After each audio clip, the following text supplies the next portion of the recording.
Good morning, good morning, good morning, everyone. Welcome to the Real Talk Sports Show. It's yours truly, the Minister, Jonathan Simmons. And I'm very thankful to those of you who decided to tune in on the broadcast here. If you're watching live, of course, it's a Saturday morning, the last day of February. And even though it's a little rainy here in metro Atlanta, thankfully the weather and climate are very temperate. We're looking at about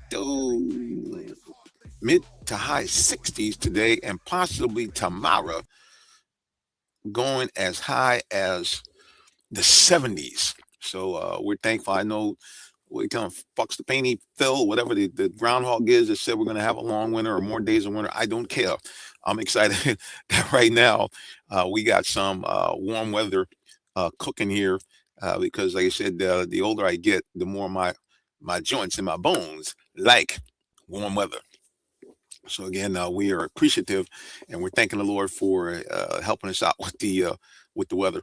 Uh, hey, sports update. What's going on? You know, what we like to do talk to you about things that are going on here in Metro Atlanta, and always Atlanta continues to find ways to get in the news in interesting ways. And so we're going to talk a little bit about that today. Falcons continuing to struggle as they try to reboot and restart their franchise and finally get into some winning ways. A couple of things came out for the Falcons. Neither one of the reports necessarily the best as far as looking at this team. So we're going to get right to it. First of all, Lord have mercy.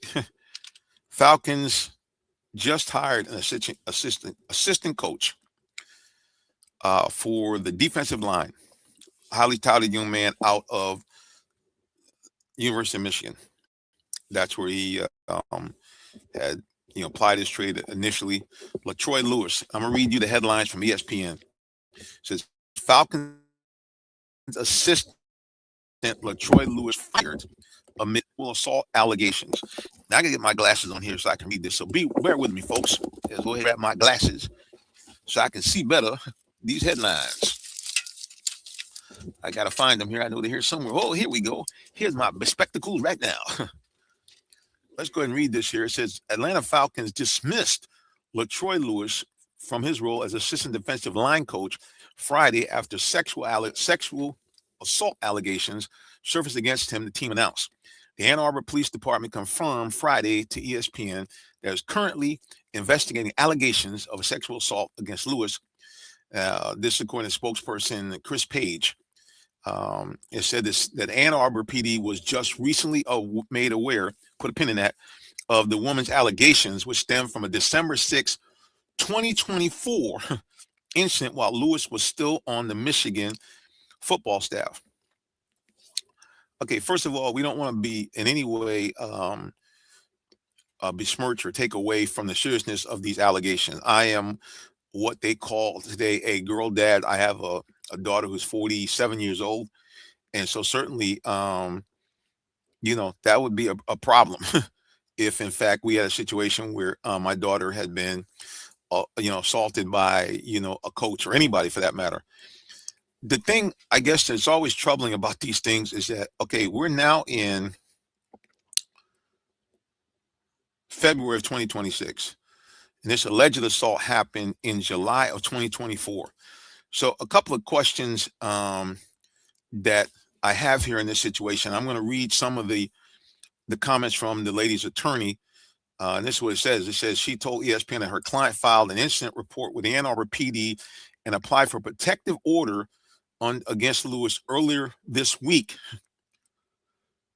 It said that the lawyer goes on to say that her client and Lewis met on a dating app and started communicating in July 2024 while Lewis was an assistant defensive line coach at Michigan. Lewis's behavior became increasingly aggressive over text and phone calls, according to the complainee's lawyer.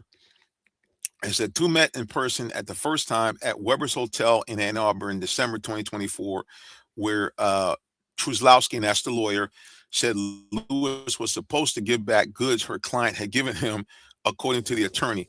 Lewis raped and battered her client at the hotel. Okay, so there's a couple of things here that kind of hit me kind of funny about this story. And again, I'm not in any way kind of besmirching what has happened to this young lady, and hopefully and prayerfully, it's all gets worked out. But a couple of things that always are troublesome about these situations. Number one, it's taken almost a year for the allegations to surface. Okay, and that in fact this incident happened, but it's only recently, according to what I read, that she filed this report against this individual. Okay, I'm gonna read it again. It says Karen Truslowski, the woman's attorney, told ESPN that her client filed an incident report with the NRPD and applied for a protective order against Lewis earlier this week. Now, again, I don't know what's transpired. I don't know whether she initially said, "Hey, I'm not going to really pursue this." I'm not sure why it took, like I said, over a year for this all to hit the fan. But it's just odd that right after this guy gets selected to be an assistant coach for the Falcons, that all of a sudden this hits the fan. It's just strange. The other thing too is if a person, again, I'm not trying to be a bad guy. I'm just trying to use some common sense here. If a person had misconducted himself towards you already, a couple of things are a question mark for me. Why would you meet him in a hotel? I'm just saying now. I'm trying to be sensible. Why would you meet a person who you had any suspect that they were going to misconduct themselves at a hotel? I'm thinking you're going to meet them in a public place. Okay, not a hotel, and especially not in a hotel room. If the person has already showed that they've been aggressive, why would you go to a hotel room with the person? I don't see. This is to me the kind of things that don't make any sense to me. I'm thinking, hey, if somebody's up to some mischief, or even I suspect they're up to mischief, we're gonna meet in someplace public. We're gonna meet at McDonald's. We're gonna meet at Starbucks. We're gonna meet someplace that has some cameras. Okay, I'm gonna have my cell phone on, hidden somewhere like they do in the little TV movies. But I'm not gonna go. I'm speaking again. Even as a guy, I'm not going to some place where you're gonna get me in some kind of room where no cameras, no nothing, and anything can go down. I'm not gonna do it. I'm just saying, from a common sense point of view, it doesn't make sense to me. I'm just saying. The other thing too is the timing of it, of the whole thing. And the other thing I gotta say to myself here is what was going on at the University of Michigan. Because remember now, it was during about this same time, the head coach from Michigan, also Mr. I want to say, I think his name was Shimon Moore. I think it was. Let me see if I can find his information. See if I can get it. Coach um, at Michigan. I'm just doing a little Google searching here. Let me see if I got it right here.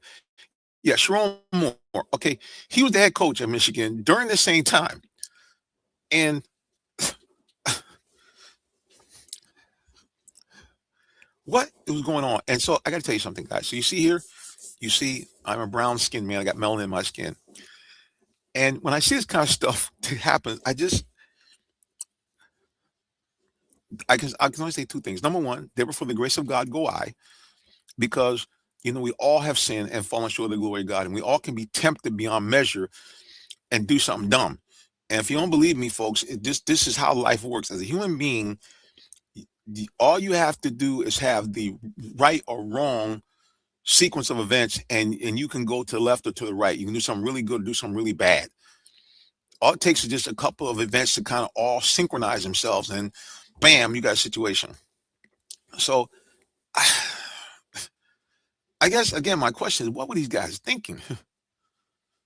I mean, what on earth was going on in Michigan, where you got two coaches involved in a scandal? One coach, like you said, the head coach, was allegedly dating, was involved with one of the staff members for a minute, and allegedly people at the university knew and let it go. See, I'm going to say something here for a second. I'm going to talk about this towards the end of the show, but see, this is one of the problems that is happening now in the world of sports and in life in general. In business, you see it in our churches. You really see it everywhere, that people are misconducting themselves, and because they are popular, because they are making money for said program, said organization, people are letting stuff go. And there's no real integrity, there's no accountability, or I should say, there's not the same accountability we had in times past, or maybe just it was things were being covered even worse than this. Maybe because the internet and because of social media, things are being uncovered quicker. You can't hide them so much. But it seems to me to be an increase of misconduct that's being covered up by people in positions of authority because said individuals are able to make money. And anyway, all that being said, um, bad news for the Falcons. The other part of the bad news is for the Falcons, they got a poor grade. Every year, the NFLPA does a survey of players. It's called the NFLPA report card. And in the 2026 report card, the thing that was kind of bizarre is that the Falcons have recently, as we know, turned over their whole entire staff. Everybody's out. Interestingly enough, though, the players gave the following grades. And again, this is for last year's season. I'm going to read the grade that the Falcons received. Treatment of families. I'm going to read the high grades first. Treatment of families, B+. Food and dining area. Now, we know we need ATL. We can eat, A-. Nutritionist and dietitian, an A. Remember, we know about food. Training room, A-.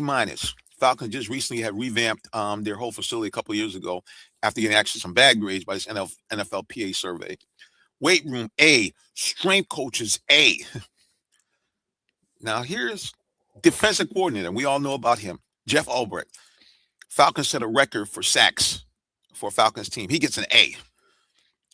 Team travel, B+. Mr. Blank, team ownership, which a lot of people, even sometimes myself, kind of threw off on the guy, an A.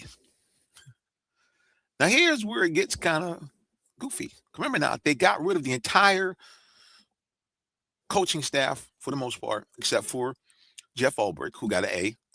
Got rid of the general manager. This is what it says about the coaching staff. They got a B. Okay, some not right. Position coaches, B+. Okay. Head coach, the guy we just fired, a B+. They fired him. Even though the team said, hey, this guy's straight with us. Interestingly enough, remember we talked a lot about the offense coordinator? Zach Robinson, evidently the players thought the same way. Offense coordinator, C-, even though he's recently been hired by another team, Tampa Bay. So now you got to say to yourself, okay, another thing got C-, which talked about a lot. The glorious, spectacular Mercedes-Benz Stadium, C- because the guys hate the turf. What's shocking about that is that they got rid of everybody. And meanwhile, that coach, the new head coach, came from the Cleveland Browns. Let's take a look at what his rank was. Head coach, C-. Also, offensive coordinator, who he brought with him to Atlanta, he got a D+. So let's see if we can take a look again at the Falcons recap for the week. They get the defensive line coach is about to be arrested under charges of rape. And the new head coach and offense coordinator just brought in was given grades of a C- and a D by the team he just left. Now, again, I grant you some of that stuff can be around the whole Shedeur Sanders situation, but still, man, it's a bad look. Only Atlanta. Or I should say only Atlanta.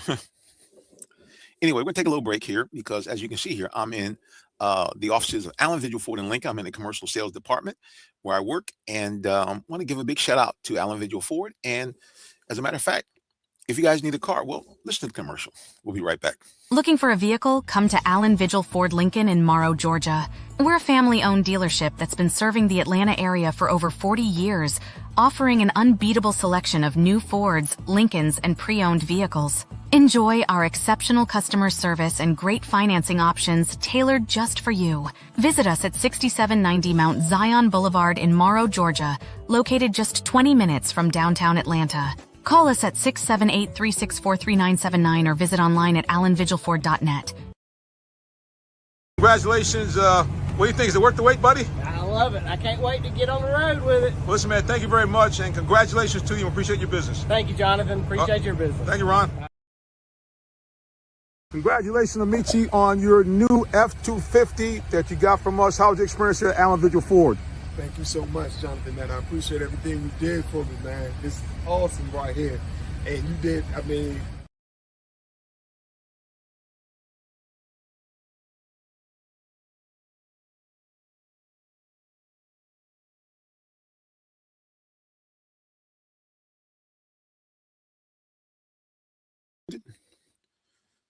There we go. Mike's unmuted. Like I said, you saw our commercial for Allen Vigil Ford, and you saw testimonies from not one, but two different clients that bought their vehicles from yours truly, Jonathan Simmons. So again, if you're looking for a car, on a serious end, for yourself or for your family or even for your business, hey man, give me a call, 678-364-3979. We'd love to be of assistance to you.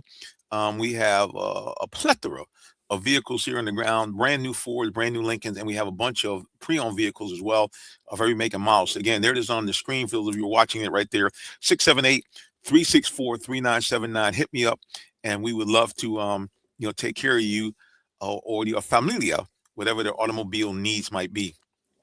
All right. You notice that my client there at the end of that commercial was wearing his official Hawks garment. So let's shift to the good news of what's been happening here with sports in Atlanta. The Atlanta Hawks have won 3 straight games, and they find themselves just one game under 500. And once again, they have been this surge has been driven by the newest Hawks. Anse Saleh, I think I got his name pronounced properly. The GM from Atlanta has been cooking in the weeks leading up and right up through the All-Star break as he configured and reconfigured this team to try to not only win today, but as he said, build a foundation where the Hawks can be a consistent winner well into the future.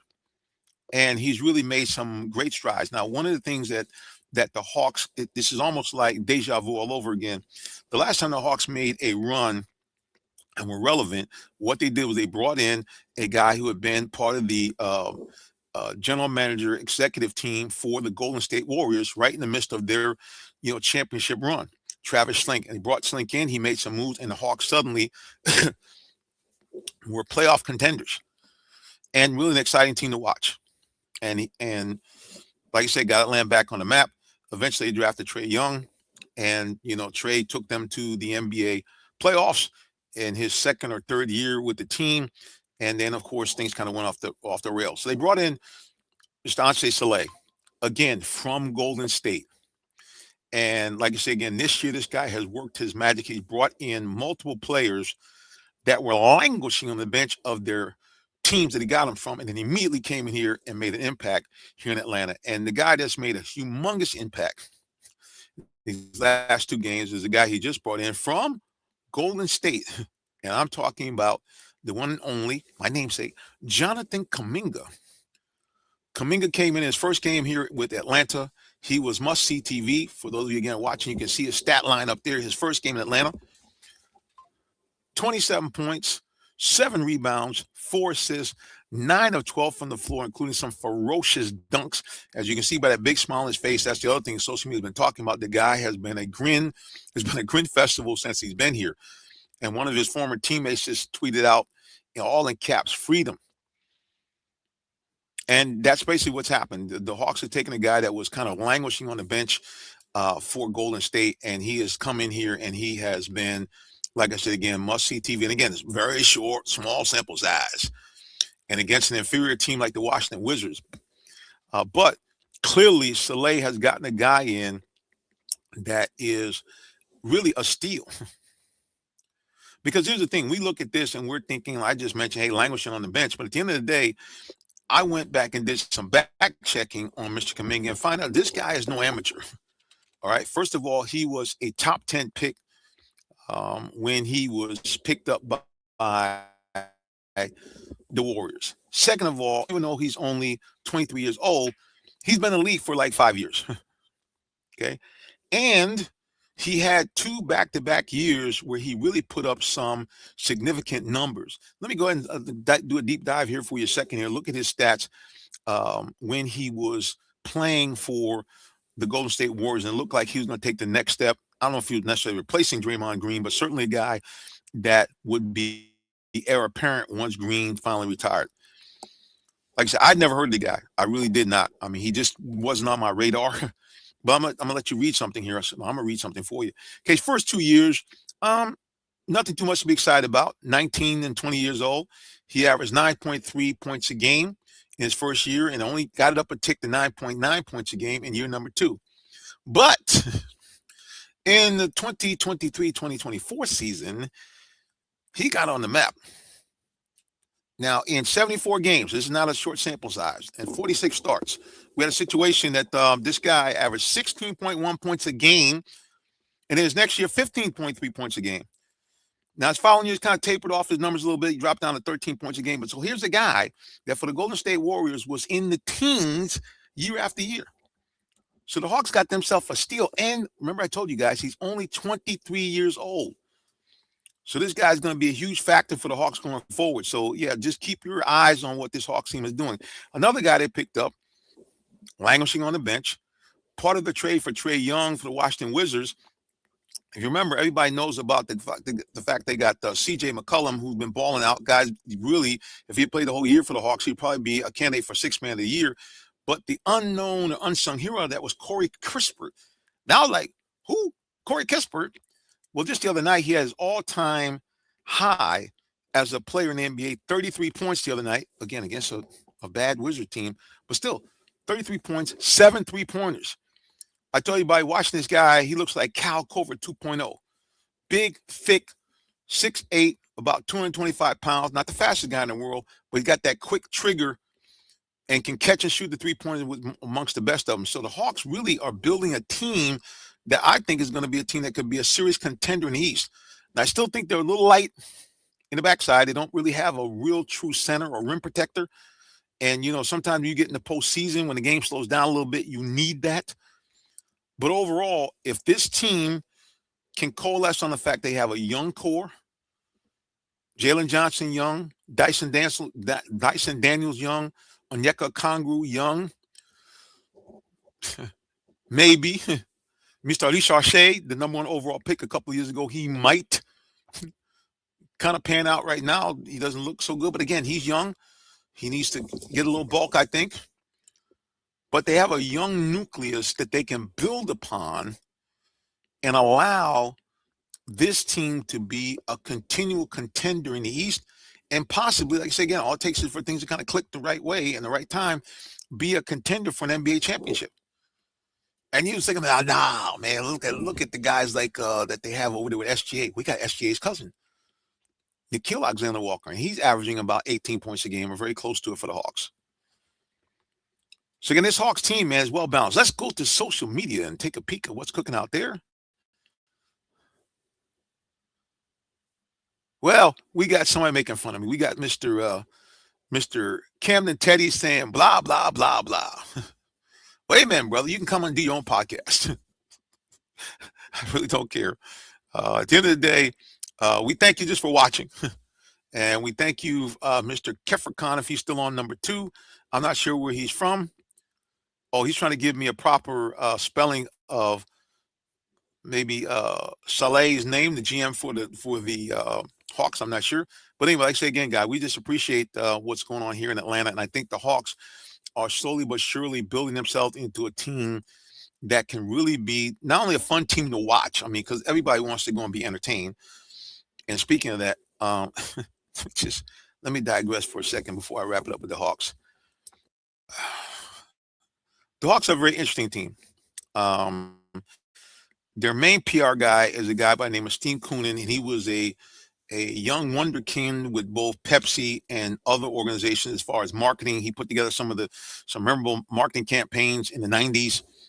And so the Hawks brought him in, and the Hawks have been consistently voted one of the NBA's both best in-game entertainment. But I will tell you, the Hawks from time to time get to preach a film some kind of way, because they oftentimes appeal to, I understand it's entertainment, but, really, like I say again, stuff that's a little edgy. The Hawks decided a couple years ago that they would have a Tinder night. Now, for those of you not familiar with Tinder, which I was not, Tinder was a dating app, dating site, where basically it was almost like a hookup site. And Hawks decided that they would have a night where you could kind of, match up through Tinder at the game. And, there was some good results. There was actually a couple that got married from that. So I guess it's not the end of the world, but I mean, hookup site, I don't know. And now they're once again breaking all barriers. They're going to have a night to celebrate Magic City. Now, for those of you who are not familiar with Magic City, it is I don't know if I'll use this word right. It's a legendary strip club, or aka gentleman's club. And matter of fact, it now is a TV series called Magic City, or maybe a movie, An American Fantasy. I mean,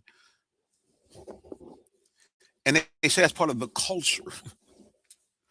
This culture of misbehavior. I mean, I get it. Like I said, I was a young guy, a teenager. We're in New York, not too far from me. They had Studio 54, legendary people doing cocaine, all kind of sexual misconduct. As a matter of fact, Magic City was even referred to at some point as the Black Studio 54. So I guess now that I'm older and a preacher, I'm like, why are we celebrating sinful behavior? I get it existed. I get it was well known, but why do we celebrate sinful behavior? And why do we encourage this? And here's the thing that's so funny about it, is that this game, the ticket prices went from averaging around just under $20 a ticket to almost $90 a ticket. Why? Because if you go to the game, you'll get your official Magic City sweatshirt, which, by the way, now is known for legendary female dancers, but also known for their lemon pepper wings. All right, guys. I heard the bell. It's time for us to go. We're 11 o'clock. Before I go, speaking of misbehavior, I'm going to just remind you that we're not here on this earth permanently. And if you want to go to that wonderful, spectacular place called heaven, this is the big key. You need to repent of your sins, believe in Jesus Christ, that he died for your sins and rose from the dead. If you believe in that, two great things happen. Number one, you become a citizen of the kingdom of heaven. And number two, an adopted child of God with all the rights therein. And when you die, you go to that wonderful, spectacular, beautiful place called heaven and avoid that nasty place called hell. I don't know about you, but I like option number one instead of option number two. All right, everybody, until the next time we get back together again, we simply say God bless you and have a wonderful rest of the day or evening, whichever may apply. So long and take care. See you.